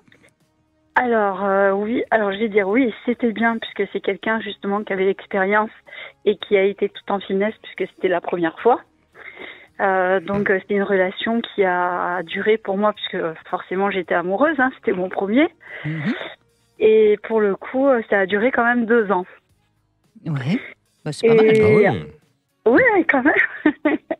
Et la chute, bon, elle a été un petit peu plus, comment dire, un peu plus négative, entre guillemets, puisque, en fait, il s'est avéré que cette personne était bisexuelle. Voilà. Donc, moi, pour ma première fois, ça m'a beaucoup perturbée. J'étais même prête à accepter. C'est lui qui vous dit, à un moment donné, qu'il aime aussi les hommes? Jamais. Non, jamais. Vous le découvrez? Non, il l'a jamais été. En fait, on l'a découvert puisque c'était quelqu'un qui travaillait avec un membre éloigné de ma famille dans le cadre de sa profession. Et bon, et puis après, bon, les petits mots à gauche, à droite, la petite fumée, là, sans le feu qu'on voit vraiment. Et on s'y intéresse de plus près. Enfin, mes parents s'y sont intéressés de plus près. Et il s'est avéré que, bon, à la suite de ça, il a perdu un petit peu les pédales et qu'il n'a même pas eu besoin de le dire, puisque, je veux dire, le poteau rose était découvert, quoi, voilà. Il était déjà à 24 ans lorsque vous vous êtes rencontrés ou il a découvert D'accord, ok. Non, il y était déjà. C'est vos parents qui vous disent qu'il est bi? Oui, c'est ma mère en l'occurrence, puisqu'elle m'a dit hors de question, tu poursuis pas la relation. Elle est pas cool, votre mère, quand même. Enfin, Pas du tout. Ouais, c'est un peu cash. Hein. Oui, ça a été très cash. Et du coup, pour la première fois, forcément, il y a les larmes, il y a le chagrin, on est au désespoir. Je rigole aujourd'hui, mais c'est vrai. Hein. Donc, vous avez 20 ans quand vous découvrez donc cet homme avec qui vous êtes depuis 2 ans et avec qui ça se passe plutôt bien. Et elle va aussi avec des hommes. Et puis ça vous l'apprenez par votre mère. Voilà, et puis je découvre qu'il fréquente les boîtes en vogue, les boîtes gays, voilà, et puis qu'il profite de la vie quand moi j'étais en études à ce moment-là, je faisais des études, j'étais interne dans une autre ville à côté, et donc je le voyais quand je revenais le week-end, on partageait des moments, et voilà, donc ça choque un petit peu quand même. Oui, mais c'est d'autant plus choquant que vous l'apprenez d'une manière difficile, quoi. C'est la mère qui veut protéger, c'est les parents qui veulent protéger leur enfant. Mais comment se passe votre séparation? Comment il réagit par rapport à cela? Alors, notre séparation, je lui ai donné rendez-vous par téléphone, je me souviens très bien, en lui disant, écoute, il faut absolument que je te parle. Donc déjà, j'étais en larmes. Hein. Je me rappelle, c'était les anciennes cabines téléphoniques. Ah oui, d'accord. Ah oui, on mettait les pièces là qui descendaient. Il y avait encore les pièces? Ah oui, c'était même pas les cartes, d'accord. Non. Et donc, je lui dis, il faut absolument que je te voie, il faut que je te parle. Donc, il a senti la gravité de la chose. Je pense que à ce moment-là, je pense qu'il savait en fait de quoi je devais lui parler. Ouais. On s'est donné rendez-vous devant la gare, comme quoi. Hein. Il y a des endroits bizarres. Ouais. Voilà, et donc je l'ai supplié. Enfin, je veux dire, j'étais amoureuse moi. Hein. Donc je l'ai supplié. Je lui ai dit, écoute, j'accepterai. Tu m'expliqueras. Je maîtrise pas tout ça, mais en m'expliquant, peut-être qu'avec beaucoup d'amour, on est naïf quand on est jeune en fait. Et moi, je pensais qu'avec beaucoup d'amour et de précaution vis-à-vis de lui, peut-être que sa nature changerait en fait. Et que je pourrais vivre mon amour. Oui, c'est-à-dire que vous lui demandiez d'arrêter ses relations avec les hommes pour rester avec vous. De prendre son temps, de prendre son temps et là, il a été honnête. Il vous a dit que c'était pas possible. Oui. C'est plutôt bien. Enfin, je veux dire, il aurait pu vous le dire avant, mais. C'est pas évident non plus. Hein. C'est compliqué. C'est compliqué. Et puis. Vous avez conservé une relation amicale ou c'était une rupture? Parce que là, non, ça a été une rupture. Je pense qu'il a. Oui, ça a été une rupture. Et puis après, moi, je suis partie vers d'autres découvertes, on va dire. Hein. Ouais. Mais pendant ces 2 ans, finalement, vous étiez heureuse. Ah oui, tout à fait. C'est ça qu'il faut conserver dans votre mémoire. En fait. Oui, mais c'est ce que je conserve. Ouais. Parce que moi, j'ai tendance à dire, mais alors je sais que beaucoup de gens ne sont pas d'accord avec moi, hein, Céline, mais j'ai tendance à dire, tant qu'on ne sait pas et qu'on est heureuse, pourquoi il y a quelqu'un qui vient nous... Eh bien voilà, c'est ce que je me suis dit. Je me suis dit, casser le rêve de quelqu'un par ses paroles, même si c'était de la protection, je ne sais même pas si c'était de la protection en fait. Vous en avez voulu à votre mère? Comment? Vous en avez voulu à votre mère? Ah oui, énormément. D'accord. D'ailleurs, je suis partie très rapidement de la maison parce que vous étiez encore très amoureuse, quoi. Donc c'est vraiment vous cassez votre relation en plein bonheur, quoi. Peut-être que 1 an ou 2 après, vous l'auriez découvert vous-même ou il vous l'aurait dit, et puis vous auriez eu déjà pris le temps un petit peu de vous détacher. Mais là, vous étiez quand même. Ça a été très brusque, ouais. Oui, je trouve ça. D'autant plus que la première relation, elle avait été. Enfin, je trouvais qu'elle avait été. Elle n'avait pas été. C'était pas quelque chose d'exceptionnel puisque, je veux dire, on est assez tendu, on n'est pas forcément. Je veux dire bien à l'aise, mais je veux dire c'est quelqu'un qui était très attentionné, prévenant. Oui, voilà, prévenant. Tu me racontes, tu me dis si jamais ça te fait mal, ne t'inquiète pas, ça va bien se passer. Je pense que toutes les filles, ça se passe pas de la même façon. Et lui, en l'occurrence, il avait été très prévenant. Il vous a fallu combien de temps pour vous en remettre de cette histoire? J'ai eu une bonne année quand même. Oh, ça va, c'est assez rapide tout de même. Ouais, j'étais jeune, donc après mais ça veut rien dire, ça. J'ai fugué quand même à la suite de ça, ouais, c'est ça, malgré tout, puisque j'en voulais à ma mère, en l'occurrence. Bien sûr. Donc j'ai pris ma petite valise et puis je suis partie, donc elle savait pas où j'étais. Elle m'a poursuivi partout, enfin, elle a téléphoné dans la famille. Bon, j'étais dans la famille, je pouvais pas aller bien loin. Bah oui, j'imagine. Et puis du coup, elle m'a dit si tu veux, finalement on te paye les vacances. T'as toujours voulu retourner un petit peu dans le sud, du côté de Toulon là-bas. Donc si tu veux, on te prend le billet de train, tu vas chez ta meilleure amie, tu vas passer les vacances, etc. Ouais. Voilà, c'est ce que j'ai fait. Et en fait, sur le quai de la gare, donc ma meilleure amie d'enfance m'attendait et elle était accompagnée par son frère qui avait bien grandi, qui lui aussi avait à peu près 24 ans. Et il se passe des choses dans les gares, avec vous. Ah oui, en plus. Ah oui, maintenant que vous me le dites. Et du coup, puis il s'est approché, il a pris la valise, j'ai regardé. Et j'ai dit, waouh, qui c'est ce jeune homme? Et elle me dit, mais tu le reconnais pas, c'est mon frère. Et en fait, quelqu'un aussi qui était plus âgé, qui était militaire, qui avait 25 ans, donc un petit peu plus d'âge que moi aussi. Oh, ça va. Et voilà, et du coup, j'ai continué. Donc c'est lui qui a été votre deuxième homme, alors? Oui. Vous êtes encore avec lui ou pas? Non. D'accord. Non. Et il était bisexuel lui aussi, c'est ça? Non, je plaisante. Non, du tout, non. C'est pour vous faire rire. Non, lui était tout à fait normal. Non, mais attendez, les bisexuels sont des gens normaux aussi. Non, mais ils sont normaux aussi, pardon.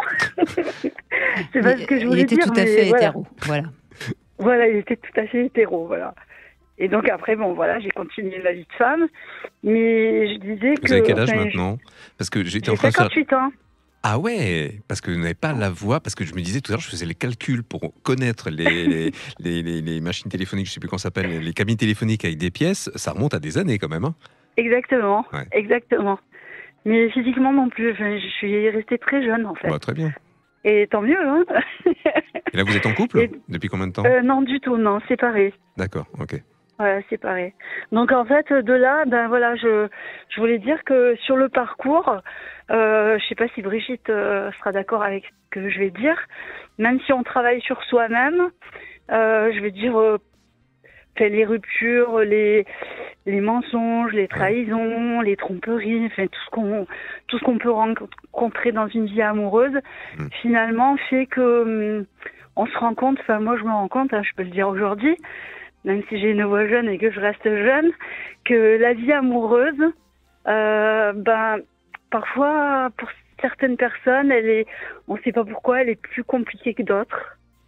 Voilà, je vois autour de moi des gens, ils sont mariés depuis 20 ans, 25 ans, voilà, ils sont jamais ils ont toujours été dans le cadre.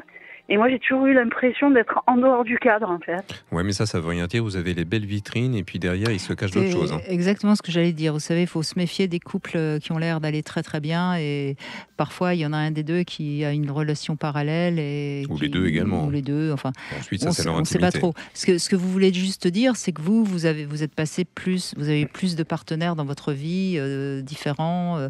Mais je crois qu'il n'y a pas de... Il n'y a pas de normes, justement. Non. Chacun fait ce qu'il peut. La vie, elle est remplie d'épreuves également. Elle est plus chaotique pour certains que d'autres également. Et c'est vrai que les souffrances affectives, ce sont les plus douloureuses. Oui, c'est vrai. Mais en même temps, c'est par les rencontres amoureuses qu'on évolue le plus et qu'on comprend mieux qui on est, nos blessures, nos forces. Moi, je trouve que les gens qui ont eu qu'une seule relation, parfois, sont un peu monotâches, je trouve. Vous voyez, sans doute votre richesse, elle vient aussi de toutes ces histoires que vous avez vécues et qui vous ont apporté des différentes facettes de votre personnalité. C'est ça, parce qu'on ne voit pas la vie de la même façon. C'est pas le même regard, on n'est pas adapté de la même façon également. Et oui, c'est ça, je pense que c'est ça. C'est exactement, moi je me sens différente. Enfin, je rencontre des gens de mon âge, et même des gens plus jeunes que moi.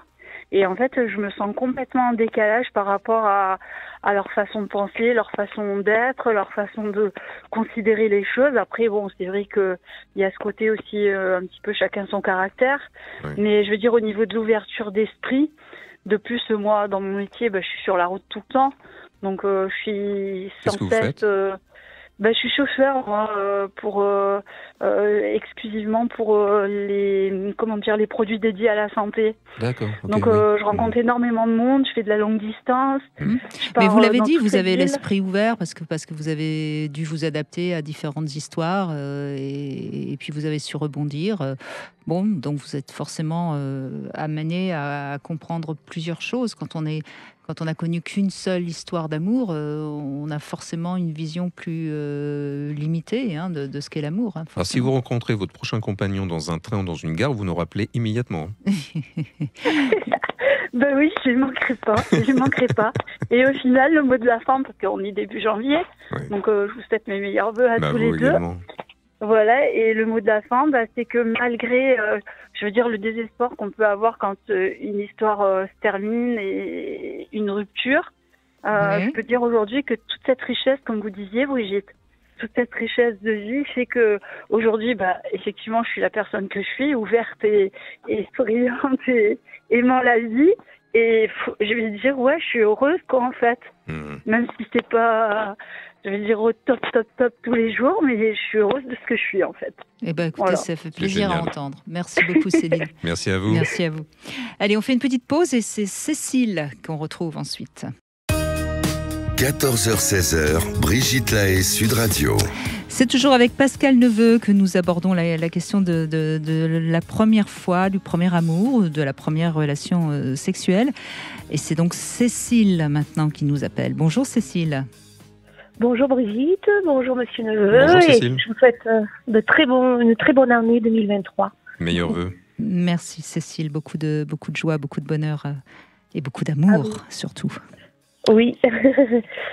Alors du coup, concernant ma première fois, j'avais 16 ans et j'allais dire j'ai beaucoup de chance. Enfin, c'est pas que j'ai eu de la chance, c'est qu'on se provoque aussi la chance. Bien sûr.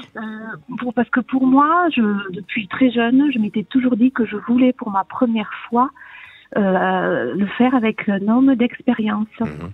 J'ai une sœur, qui a 12 mois de plus que moi. Elle, c'était l'inverse. Elle voulait vraiment découvrir l'acte sexuel avec quelqu'un, un puceau. Moi, non, surtout pas. Je voulais un homme d'expérience. Donc, j'avais 16 ans et mon premier amour avait 26 ans. Donc de l'expérience, surtout par rapport à vous, bien sûr. Voilà, il avait 10 ans de plus que moi et c'était une vraie belle histoire. Lui, il m'a attendu 2 mois et demi. Ça va, 2 mois et demi, il peut tenir 2 mois et demi quand même. Non mais attendez, c'est bien, il aurait pu te dire... je me suis pas forcée. Moi, je me suis tout pas à fait. forcée. Vous voyez, je veux dire, c'est pas parce que j'avais 16 ans que par pression, par peur de le perdre. C'est en fait cela que je veux dire. Je me suis pas donnée à lui par peur de le perdre parce qu'il était plus âgé que moi et que je savais qu'il risquait d'aller voir ailleurs. En fait.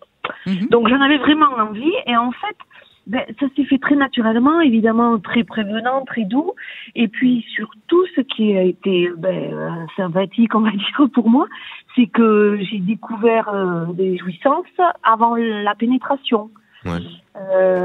Avec les doigts, avec la langue. Donc du coup, quand on a connu la jouissance avec un cuni, du coup, ça vient naturellement. En fait, moi, quand il vous a pénétré, ça n'a pas fait mal parce que vous étiez toute ouverte et toute jouissante. Et en fait, moi, je m'attendais à saigner.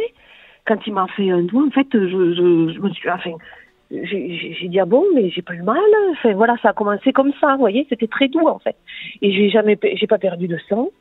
Et quand il est rentré dans moi, du coup, j'ai pas du tout eu de douleur. Tant mieux. Alors ça n'a pas été la grande extase parce que j'étais plus dans l'analyse de ce qui s'est passé. Forcément. Mais après c'est parti très vite quoi. On n'a plus arrêté. Mais on n'a plus arrêté. Non, mais c'est pour vous dire qu'en fait, j'ai une fille aujourd'hui qui a 17 ans, qui l'a pas encore fait, et qui j'explique bien, surtout le dialogue,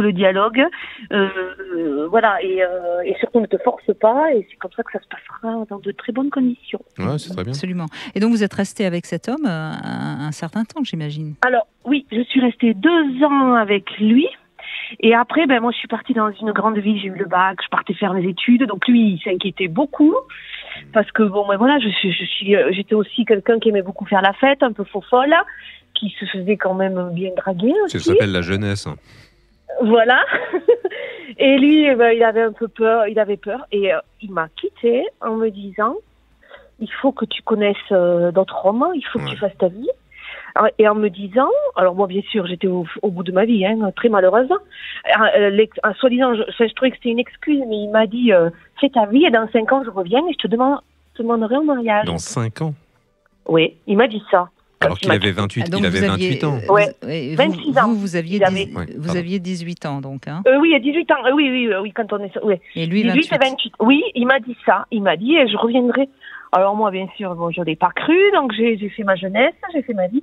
Et je l'ai revu au mariage de ma sœur. C'était 4 ans après, quoi.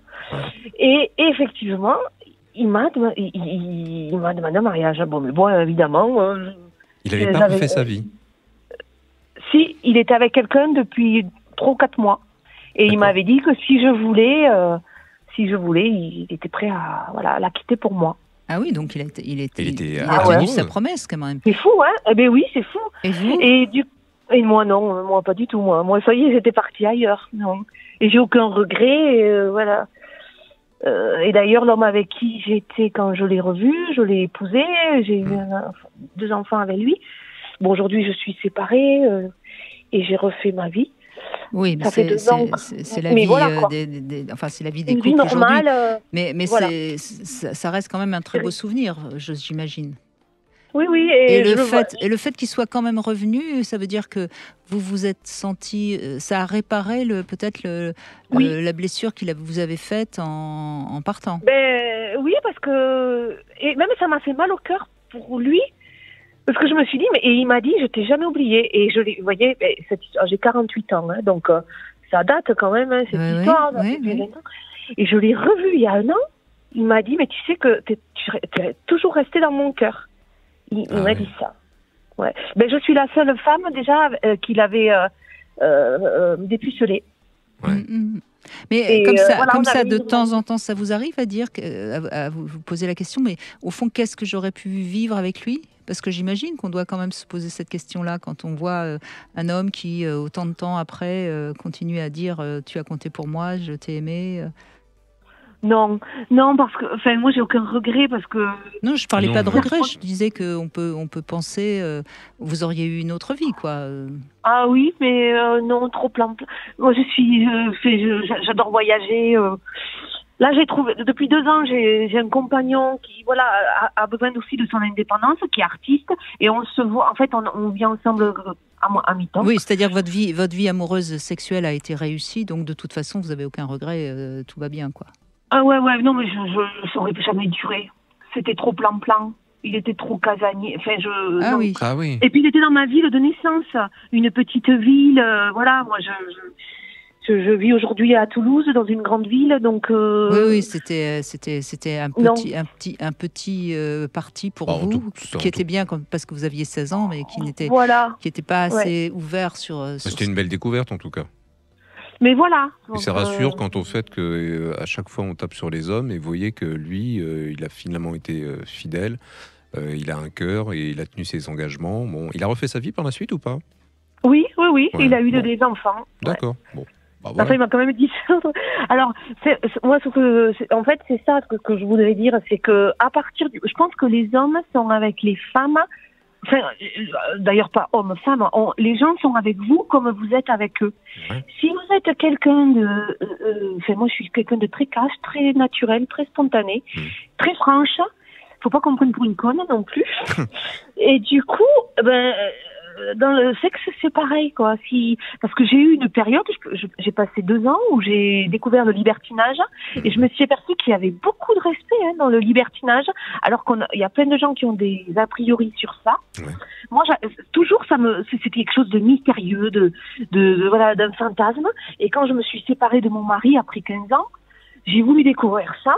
J'ai été très respectée par des messieurs que j'ai rencontrés. Et aujourd'hui, ça ne m'intéresse plus du tout parce que je suis en couple depuis 3 ans et je suis très heureuse. Et mon chéri, c'est pas du tout son truc. Mais tout ça pour vous dire qu'à partir du moment où vous respectez les gens, vous savez dire oui, vous savez dire non, Et justement, ce sera mon love conseil. Pourquoi on a du mal à dire non, mais c'est pas votre cas, Cécile. Et on voit, hein, vous avez vécu votre vie comme vous avez eu envie, vous avez su vous respecter et on vous a respecté. C'est toujours la même histoire. Mais bravo, parce que vous avez visiblement vécu comme vous aviez envie. Et, on n'a que des beaux témoignages depuis chouette, hein, le début de l'émission. C'est formidable. Ouais. Ouais, ils sont formidables, les auditeurs de Sud Radio, Pascal Neveu. Si merci à vous. Merci beaucoup, Cécile, merci beaucoup. Allez, dans un instant, justement, ce Love Conseil. Pourquoi a-t-on du mal à dire non? Et puis, on parlera des rêves aussi avec Elsa, qui nous racontera son rêve, que nous essayerons de décoder tous les deux. Brigitte Lahaie, Sud Radio, le Love Conseil. Alors justement, on sait, a priori, que beaucoup de gens ont du mal à dire non. Alors a priori, on pourrait penser que ne pas pouvoir dire non, ne pas savoir dire non, c'est parce qu'on a peur de s'imposer. Mais derrière cette peur, il y a beaucoup d'autres craintes. Il peut y avoir la crainte de manquer de respect à son interlocuteur, la peur de le décevoir. Toujours est-il que ces peurs trahissent souvent notre soumission à l'autre, ou en tout cas notre besoin d'être aimé, ou en tout cas être apprécié, parce que si on dit non, on peut être rejeté, ne pas être apprécié. C'est très complexe tout ça. Mais d'un autre côté, l'enfant, à l'âge de 2-3 ans, et surtout 2 ans, il est dans sa grande période où il dit non sans cesse. C'est vrai. Et là, il n'a pas peur de défier ses parents également. Mais ça rejoint ce que vous étiez en train de dire, Brigitte, c'est-à-dire le rapport de soumission à l'autre. Mais je pense que c'est d'abord se respecter soi-même et respecter l'autre que de savoir dire non. Il y a des choses. Oui. Parce que à force d'avoir peur de l'affrontement, du conflit, on dit oui, et puis plus tard, on peut craquer à force d'avoir dit oui, et à ce moment-là, le conflit sera d'autant plus violent. Encore plus violent, oui. Parce qu'on n'aura pas su poser ses limites à chaque fois. Donc moi, je pense que le conseil que je donne dans ce Love Conseil, si vous ne savez pas dire non, la prochaine fois que vous aurez envie de dire non, commencez votre phrase autrement, parce que vous ne pourrez pas dire non, il faudra dire j'aimerais bien te dire oui, mais et vous verrez, ça va vous aider peu à peu à pouvoir dire non. Mais commencez par j'aimerais bien te dire oui, mais ça va pas être possible parce que, vous voyez, essayez alors même si vous avez dit oui et que vous vous rendez compte que vous n'aviez pas envie de dire oui, à ce moment-là, dans votre tête, essayez d'élaborer la phrase que vous auriez dû dire pour ne pas dire oui et que vous avez dit oui parce que vous n'osez pas dire non. C'est vraiment important de comprendre que vous n'arrivez pas à dire non, parce que si vous n'arrivez pas à vous rendre compte que vous n'arrivez pas à dire non, vous allez continuer à dire oui alors que vous pensez non. Et à un moment donné, on craque. C'est obligatoire parce que le vase déborde. Ça va désamorcer les choses, effectivement, de démarrer sa phrase ainsi. Et ensuite, ça ouvre le champ de la communication. Mais en tout cas, quand il faut savoir dire non, bien utiliser des périphrases, comme on dit, sans être comme un gamin qui dit non. Bref. Voilà, c'est parce que sinon vous allez dire non de manière trop violente, parce que ça va sortir après trop de oui qui auront été mal assimilés. Et puis je rappelle toujours que lorsqu'on ne sait pas dire non, ça veut dire qu'on ne sait pas dire oui à soi-même. C'est quand même ça qui est important à comprendre. Et dire non également, alors selon ces différentes formes, ça signifie pas qu'on claque la porte face à l'autre. Non, on ne dit pas non à l'autre, on dit non à la proposition de l'autre. C'est pas la même chose. On ne dit pas non à l'autre, on dit non à la proposition. Il a envie d'un rapport sexuel, on lui dit non, pas ce soir. Mais on ne dit pas non, je ne t'aime plus. C'est totalement différent. Et il faut que l'autre, évidemment, sache entendre le non sans pour autant. Ce qui n'est pas évident. J'ai eu le cas d'une jeune patiente qui n'a pas osé dire non. Et en séance, elle m'a dit j'ai ressenti que j'étais violée. Oui. Donc c'est vous compariez au rapport sexuel, etc. Mais voilà, à un moment donné, le garçon il peut soulager différemment aussi, il peut attendre le lendemain. Oui, aussi. Et puis elle a eu la sensation d'être violée, mais lui ne s'est peut-être pas rendu compte. Non, pas du tout. C'est ça qu'il faut bien comprendre. Le problème. Et c'est là où le manque de communication peut provoquer et ensuite des ruptures et puis des conflits énormes dans le couple. Exactement. Alors lundi, nous serons avec Samuel Comblaise. On va revenir sur le harcèlement à l'école. C'est une demande de Samuel parce qu'il y a de plus en plus d'ados, d'enfants qui subissent le harcèlement. On verra pourquoi ce phénomène est de plus en plus important. Et nous attaquons les rêves avec Elsa. Alors, les rêves, on en parle tous les vendredis et on essaye d'avancer comme ça pour que vous puissiez mieux comprendre vos rêves. Je voulais juste revenir sur les rêves récurrents. Je suis avec un psychanalyste, alors évidemment, parler des rêves, c'est important. C'est des rêves qui reviennent, hein, le rêve récurrent, c'est-à-dire c'est un rêve qui évoque un peu toujours le même scénario. Et c'est vrai qu'il s'agit forcément de quelque chose qui n'est pas résolu, dont on n'a pas vraiment conscience, hein, puisqu'on rêve. Mais ça nous trouble et je trouve que le rêve récurrent a vraiment pour but de nous transmettre un message jusqu'à ce que notre moi accepte de l'entendre. Donc il faut vraiment les accueillir, ces rêves récurrents. Ça peut être des cauchemars d'ailleurs, hein, récurrents, qui reviennent notamment par exemple après quelque chose qui a été mal digéré. Donc vraiment un rêve récurrent, c'est important de ne pas passer à côté. Il est totalement différent, le rêve récurrent est totalement différent du rêve où finalement le psychisme est en train de retravailler, le cerveau retravaille la journée précédente ou les 48 dernières heures. Mais un rêve récurrent, il signifie forcément quelque chose.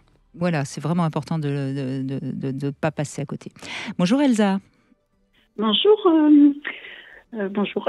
Merci Brigitte. De m'accueillir pour Sud Radio. Brigitte, oui, pardon. Et Pascal. Pascal Neveu, Brigitte. Bonjour Elsa. Vous êtes perdue là tout à coup, hein? Vous êtes stressée là. Justement, c'est le sujet qui suit, donc...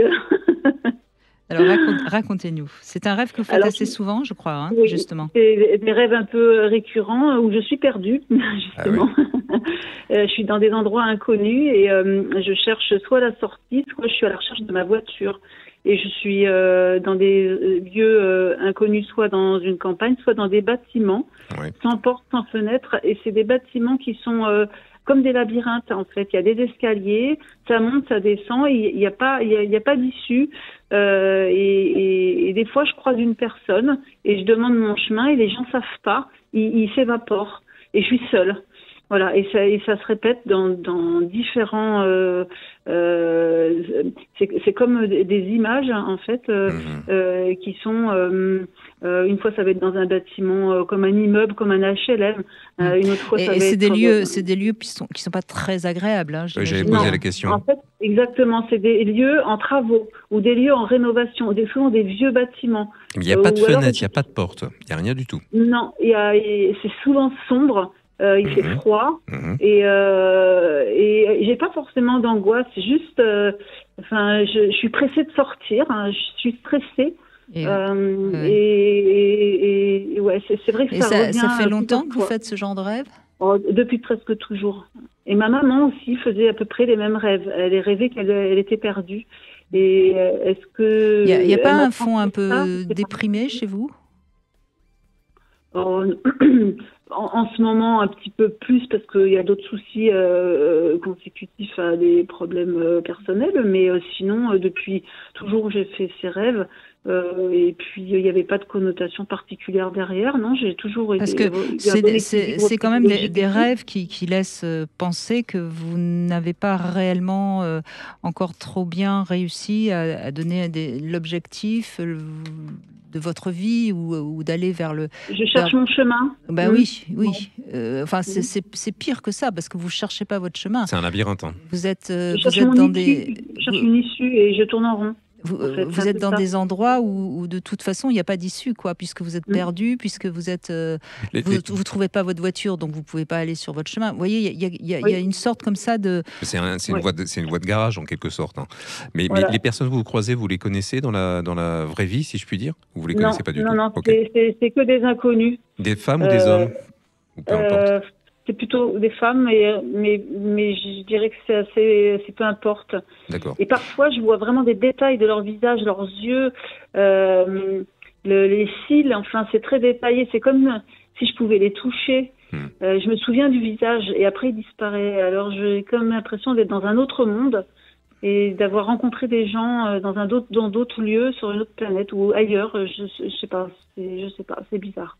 Mais en tout cas, vous avez parlé de votre mère qui faisait aussi ce rêve. Je pense que vous êtes encore trop imprégné par ce que votre mère vous a transmis, et je pense que vous manquez moi, ce que je vous conseillerais par rapport au rêve que vous nous racontez, je vous conseillerais de prendre une feuille de papier et d'essayer d'écrire ce que vous désireriez dans les différents domaines de votre vie, c'est-à-dire à la fois dans votre vie professionnelle, affective, matérielle, familiale, spirituelle, pour essayer d'être plus clair sur les sens que vous pouvez donner à votre vie et donc les chemins que vous pourriez essayer de prendre. Parce que là, pour l'instant, j'ai l'impression que c'est très très vague chez vous. Vous subissez un peu votre vie sans trop savoir où vous avez envie d'aller. Et moi, je proposerais autre chose également, c'est-à-dire, une fois que vous avez fait ce rêve-là, ou alors, si vous vous rappelez de certains de ces rêves, c'est de faire un dessin. Vous voyez, vous disiez, c'est dans un immeuble, une sorte de labyrinthe, ou alors c'était à la campagne. Faites un dessin qui reproduirait l'environnement, qui est plutôt hostile, en tout cas pas très agréable, d'après ce que vous disiez. Et puis, essayez de dessiner une sortie également. Parce que vous allez voir que votre cerveau, il va modifier un tout petit peu l'aspect de vos rêves. Il peut trouver une sortie de secours, si je puis dire. Alors ensuite, vous dessinez votre voiture à l'extérieur, etc., sur un chemin. Mais ça fonctionne très bien, ça, ce genre de rêve, entre guillemets, un peu éveillé. C'est ça, voilà, vous allez passer du rêve que vous subissez à un rêve un peu construit par vous-même. Et là, au moins, vous allez commencer à tirer le fil de votre propre vie. Est-ce que ça vous parle, ce qu'on vous a dit sur Oui, oui. Je suis clairement pas à ma place, en tout cas dans mon travail, et je suis pas sur mon chemin de vie. Alors sur ce plan-là, sur le reste, j'ai réussi mes rêves. J'avais des rêves, j'ai réussi en gros tout ce que j'avais voulu faire. Moi, j'ai 55 ans, donc je me connais bien. Mais par contre, d'un point de vue professionnel, depuis 1 an et demi, 2 ans, je suis pas du tout épanouie et pas à ma place. Et voilà. Ça c'est sûr. Mais les rêves, quand même, durent depuis longtemps. Ils sont plus récurrents en ce moment, il est vrai. C'est sans doute, vous avez raison, l'illustration de ce que je vis. Ouais. Voilà. Ça peut l'amplifier, mais si vous dites également que vous faites ces rêves depuis fort longtemps, alors moi je crois pas trop dans la transmission d'une mère à son enfant du même type de rêve. Mais si vous les faites depuis fort longtemps, depuis votre enfance ou votre adolescence, c'est qu'il y a une autre problématique également. Oui, mais si vous avez... Après, j'ai pas de d'orientation, alors est-ce que c'est ça? Oui, non. Non, mais ça c'est normal. Les femmes ont un gros problème d'orientation. C'est pas vrai, je plaisante. C'est pour vous faire rire. Ce qui est possible, c'est que votre mère n'a pas eu la vie qu'elle avait envie d'avoir et que vous portez un peu ce fardeau-là aussi. C'est possible que c'est pas transgénérationnel. Ouais. Non, mais est-ce que votre mère a vécu la vie qu'elle aurait aimé vivre, d'après vous? Oui, à ceci près que elle avait des origines suédoises et qu'elle est partie de ce pays, en se demandant parfois si elle avait fait le bon choix, bien qu'elle soit très contente d'être en France depuis 50 ans. Mais c'est vrai que c'est comme si elle était déracinée, donc elle cherchait sa route. Elle est partie il y a 50 ans de Suède? Oui, même plus. Plus que ça? C'est lié à la Seconde Guerre mondiale ou pas? Elle est née en 38, alors peut-être un peu. Je sais pas, elle était petite. Elle était petite quand elle quitte ses origines. Mais en Suède, ils n'étaient pas trop. Enfin, c'était un peu un peu compliqué, mais bon. Un climat hostile, c'est certain. Oui, tout à fait. Oui. Non, mais peut-être qu'il y a quelque chose à comprendre aussi justement sur les racines de votre mère et vos propres racines, du coup. Tout à fait. Il y a quelque chose comme ça qui laisse à penser que oui, il y a rien de, vous voyez, il y a rien de stable. Peut-être qu'il y a quelque chose aussi à comprendre par rapport à ça. C'est parce que c'est vous-même qui m'avez parlé de votre mère qui faisait ces rêves-là. Vous l'avez dit dès le début. C'est pour ça que je pense que ça c'est pas anodin. Quand on raconte son rêve, tout ce qu'on raconte en même temps, généralement, a du sens. Donc peut-être qu'il serait intéressant. Vous avez été en Suède déjà? Oh oui. J'ai passé mes vacances pendant des années, en fait. D'accord. Donc et vous vous sentez, vous vous sentez chez vous un peu ou pas du tout? Oui. Ben, je pense qu'il y a peut-être quelque chose aussi à comprendre par rapport à ça. Oui, c'est possible, oui. C'est des pistes, tout ça. Vous verrez bien ce qui vous parle. Vous allez voir ce qui va sortir par rapport à notre échange là, et puis le petit exercice dont je vous ai parlé. Vous allez voir si ça modifie un peu. Acheter une voiture suédoise. On va y penser. C'est quoi les marques? Elles sont très bien. C'est vrai, je connais pas du tout. Si. Il y a 2-3 marques qui sont. Oui, d'accord, on peut pas les citer, oui, mais bon. Ben non, je peux pas les citer, mais c'est bien, c'est des bonnes voitures. Oui. C'est un très beau pays, la Suède. Ah oui. Je n'en doute pas. Bon, bah écoutez, merci Elsa. Et puis, écoutez, faites les 2 conseils qu'on vous a donnés. Vous verrez cette nuit déjà. Et puis vous verrez. Très bien, oui, ça va cheminer. Ça va bouger, oui, vous allez voir. Tout à fait. Mais en même temps, vous n'avez pas l'air d'être très angoissée par ces rêves. Hein. C'est pour ça que je suis... Non, c'est curieux, c'est désagréable, mais il n'y a pas d'angoisse particulière. Non, mais ça montre... Il y a forcément, c'est ce qu'on disait tout à l'heure, il y a forcément un message. C'est pas, j'allais dire, c'est pas normal. Prenez-le au 10e degré. Hein. C'est pas normal que vous fassiez toujours à peu près le même type de rêve. Oui. Donc il faut que vous répondiez à une question. Il y a un message qui est envoyé par votre inconscient. C'est obligé. Puis la solitude aussi. Je suis toujours seule à chercher la solution, vous voyez. Oui, mais vous avez peut-être pas assez d'amis sur qui vous pouvez compter. Mais ça, c'est aussi voir pourquoi vous ne les avez pas. Parce qu'on est toujours responsable d'avoir ou pas des amis. Il y a peut-être une difficulté à demander de l'aide chez vous. Peut-être, mais je pense pas. Je suis quand même très ouverte, moi. Donc, quand... je pense pas. Et vous n'hésitez pas non plus, avant de vous endormir, en dehors du petit exercice, de vous répéter plusieurs fois dans votre tête, cette nuit, si je rêve que je suis dans un labyrinthe ou que je suis perdu, je vais trouver la sortie de secours. Ah oui. Vous le répétez plusieurs fois. Vous allez voir, votre psychisme, il va intégrer, si vous voulez, cette injonction, et vous allez voir ce que ça va provoquer au niveau de vos rêves. Voilà, Elsa. Merci. Rêvez bien surtout. Merci à vous. Oui, et puis si vous aussi, vous avez envie de raconter votre rêve, si vous avez envie qu'on en parle ensemble, vous n'hésitez pas, vous appelez à n'importe quel moment Sud Radio 0826 300 300 et on vous calera un vendredi, comme c'est tous les vendredis qu'on interprète un rêve, Pascal Neveu. C'est bien. Ah oui, c'est très bien. Et puis ça permet à tout le monde de bien comprendre quels sont les mécanismes psychiques également qui nous gouvernent. Exactement. Une petite pause et on va conclure avec le test, justement, le test du week-end. Sexy ou sage? C'est Enola qui va nous dire ça.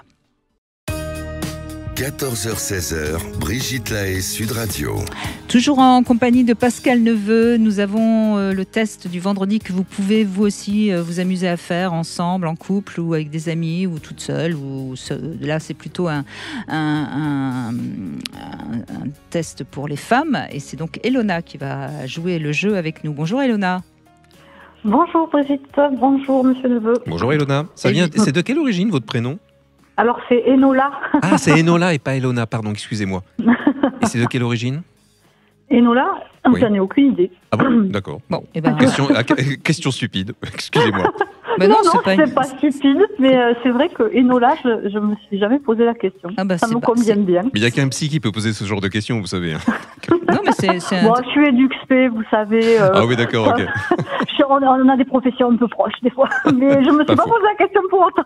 Bon, écoutez, on vous la posera une deuxième fois et la prochaine fois que vous serez à l'antenne et vous nous donnerez la réponse. Hein. Ah, je vais faire ça. Alors, je vais faire mes devoirs. Faites vos devoirs, oui, absolument. Alors, vous avez 10 questions auxquelles il faut répondre avec chaque fois 3 propositions. Et on saura si vous êtes plutôt une femme sexy ou une femme trop sage.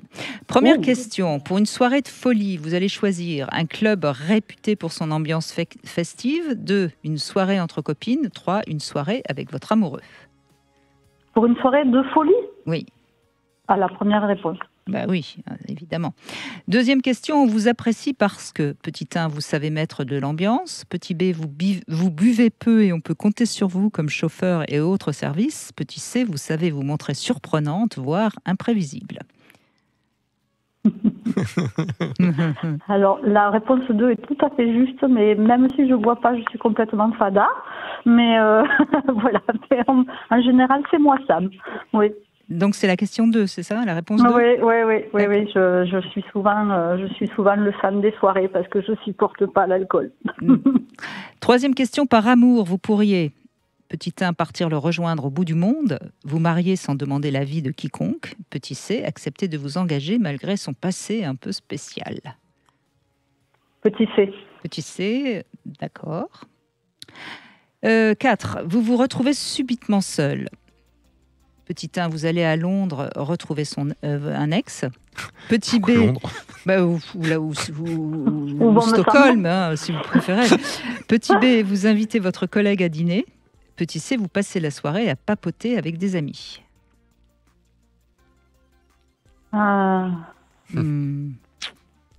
Alors, moi, je sais ce que je ferais. J'hésite entre la soirée à pavoter avec des amis et je pars à Londres. Ben, c'est pas la même chose. Choisissez, c'est pas du tout la même chose. Hein. Je sais bien. Mais pavoter avec des amis, quand on est depuis longtemps en couple, c'est quand même pas mal. Ça fait du bien quand on vient de subir une rupture et en même temps aller se consoler dans les bras d'un ex. Bah oui, mais il faut choisir là parce que c'est pas du tout la même chose. Hein. Allez, je dirais que j'irai me consoler dans les bras d'un ex à Londres. Vous allez à Londres. Bon. 5e question. Vous feriez quoi, vous, alors, Pascal Neveu? Moi, je serais parti à Londres. J'ai plein d'amis en plus là-bas. Donc. 5e question. Ado, vous étiez capable de, petit 1, passer une nuit blanche entre amis. 2, lire des romans à l'eau de rose. 3, embrasser votre copain avec la langue. Oh. C'était quoi le 1 déjà? Passer une nuit blanche entre amis. Sans dormir du tout. Hein. Passer une nuit blanche entre amis et je le fais encore alors. Donc ah ouais? Petit 1, ok. 6, vous allez au mariage de votre ami, votre meilleur ami. Vous mettez votre plus belle robe, bien qu'elle soit blanche.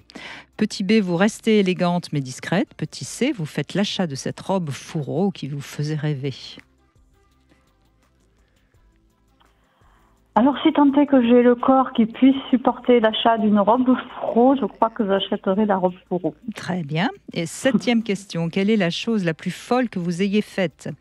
Petit 1, avoir fait une sextape. Petit B, proposer à un inconnu de venir prendre un verre. Petit C, embrasser en premier votre amoureux. Embrasser en premier mon amoureux? Oui, vous avez rencontré un homme que vous aimiez et vous avez été la première à l'embrasser.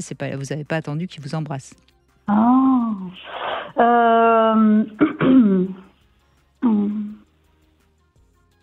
Et donc, voilà, excusez-moi, donc c'est pas la dernière. Avoir fait une sextape, proposer à un inconnu de venir prendre un verre ou embrasser en premier votre amoureux. Je pense que c'est proposer à un inconnu de boire un verre. Bon. C'est audacieux. D'accord. 8. Le lieu le plus étonnant où vous ayez fait l'amour. Petit 1, dans la cuisine. Petit B, dans un club échangiste. Petit C, sur votre lieu de travail. Je les ai tous faits. Bon, on annule la question, c'est pas grave. 9. Pour votre anniversaire, vous choisissez une soirée tous en tenue d'Ève et d'Adam, une soirée tous en blanc, un bal masqué. Mais répondez ce qui vous passe par la tête, hein, vous savez, c'est pas... Un bal masqué. Et dernière question, pour l'exciter, vous êtes prête à faire un striptease, réaliser son fantasme quel qu'il soit, l'inviter dans une chambre d'hôtel? L'inviter dans une chambre d'hôtel. En fait, on peut faire les trois. On peut tout faire dans la chambre d'hôtel. Mais oui. Alors, c'est drôle parce que vous avez exactement le même 3-3-3 pour déluré, occasionnel et sage. Donc, vous êtes tout à la fois. Vous êtes à la fois capable d'être tout à fait déluré. C'est un bon équilibre. Vous êtes capable d'être occasionnel, c'est-à-dire d'être parfois... et puis, vous êtes quand même aussi très sage, hein, finalement. Voilà. Donc, mais ça me paraît assez juste, hein, parce qu'on vous entend hein, dans vos réponses. Je pense que le test fonctionne bien. Bon, en tout cas, ceux qui ont envie d'aller faire ce test, vous pouvez le retrouver sur sudradio.fr, sur les réseaux sociaux, évidemment. Merci Enola. Merci à vous. Et puis, on attendra la réponse des origines de votre prénom. Ouais, on veut tout savoir. Oui, je vais aller chercher ça. Enfin, c'est surtout sinon, vous faites un procès à vos parents. Les pauvres. Merci en tout cas Enola. Et merci beaucoup Pascal Neveu de ces 2 heures que vous nous avez consacrées. Merci à tous ces beaux témoignages que nous avons eus. On a vu que c'était assez varié, mais que finalement c'était plutôt bien. Ça s'est plutôt très bien passé pour tout le monde. Et tant mieux. Donc, tout de suite, vous retrouvez C'est votre avenir et lundi on sera avec Samuel Comblaise. On reviendra sur le harcèlement à l'école.